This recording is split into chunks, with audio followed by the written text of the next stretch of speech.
Pemirsa, petugas pemadam kebakaran mengevakuasi ular sanca kembang sepanjang 6 meter dari rumah warga di kawasan Makassar, Jakarta Timur. Ular dievakuasi dari atas plafon setelah lepas dari dalam karung.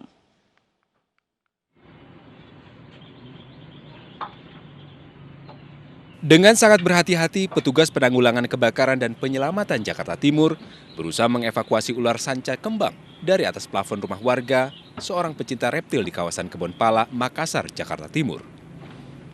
Ular sepanjang 6 meter ini dievakuasi setelah pemiliknya meminta bantuan petugas damkar. Menurut petugas, ular tersebut lepas dari dalam karung dan naik ke atas plafon rumah. Setelah 30 menit, ular berhasil dievakuasi. Nah, karena ularnya cukup besar dan panjang 6 meter, pemilik yang sudah mengevakuasi itu khawatir terlilit sehingga minta bantuan oleh pihak damkar. Dan kita bantu untuk evakuasi, alhamdulillah kalau kita evakuasi dengan baik, tidak ada hambatan yang sangat-sangat berarti. Dalam proses evakuasi ini, sedikitnya 4 orang personil pemadam kebakaran dikerahkan ke lokasi. Usai dievakuasi, ular dikembalikan kepada pemiliknya. Dari Jakarta, Rio Manik, iNews melaporkan. Mantan Menteri Pemuda dan Olahraga Roy Suryo diperiksa terkait lapornya terhadap 2 YouTuber Eko Kuntadi dan Masdo Prai di Polda Metro Jaya. Kasus dugaan pencemaran nama baik dan fitnah telah naik status menjadi penyelidikan.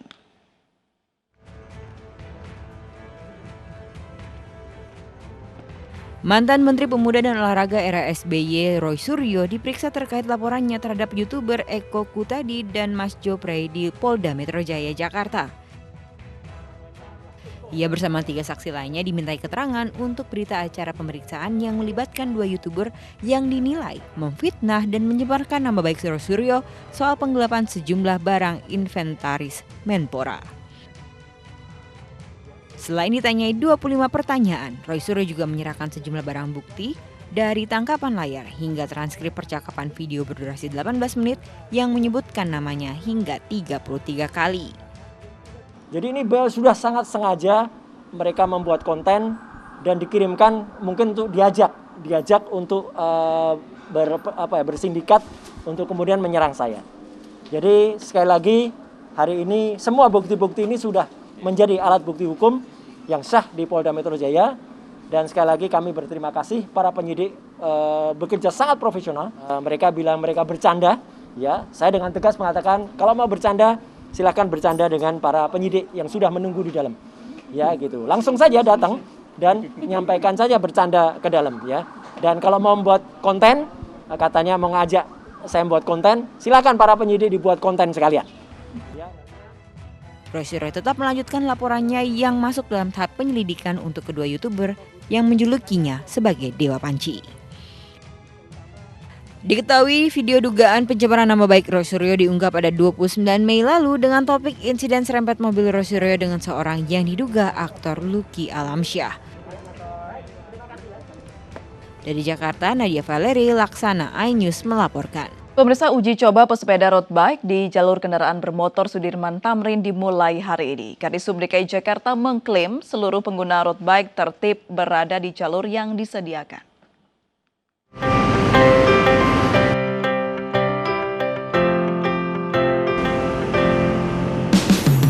Uji coba jalur sepeda road bike di Jalan Sudirman Tamrin dimulai hari ini. Uji coba dilaksanakan mulai dari Bundaran Hotel Indonesia hingga Bundaran Senayan. Selama uji coba tahap awal ini, para pesepeda road bike akan menggunakan jalur paling kiri dari jalur kendaraan bermotor atau tepat di sebelah jalur sepeda permanen. Pesepeda road bike diperbolehkan berada di luar jalur sepeda selama 1,5 jam, mulai pukul 5 hingga 6.30 waktu Indonesia Barat. Kepala Dinas Perhubungan DKI Jakarta Syafrin Liputo menyebut, uji coba jalur road bike merupakan upaya Pemprov DKI memfasilitasi pesepeda dengan tujuan berolahraga dan bukan semata sebagai alat transportasi. Ya, baik, kita ketahui bahwa di jalan ini sudah ada jalur sepeda permanen. Kemudian ada para penggiat sepeda road bike yang biasanya mereka gunakan sepedanya untuk sport, bukan untuk transport. Oleh sebab itu, karena mereka kegiatannya adalah untuk olahraga, Maka di area ini kami fasilitasi dari di pagi hari saja jam 5 sampai dengan jam 6.30 sehingga benar-benar waktu itu dimanfaatkan oleh mereka untuk berolahraga. Setelah pukul 6.30, pesepeda road bike akan diarahkan untuk masuk ke dalam jalur sepeda permanen.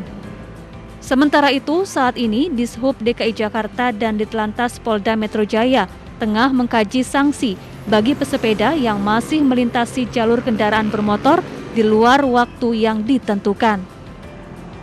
Dari Jakarta, tim liputan iNews melaporkan.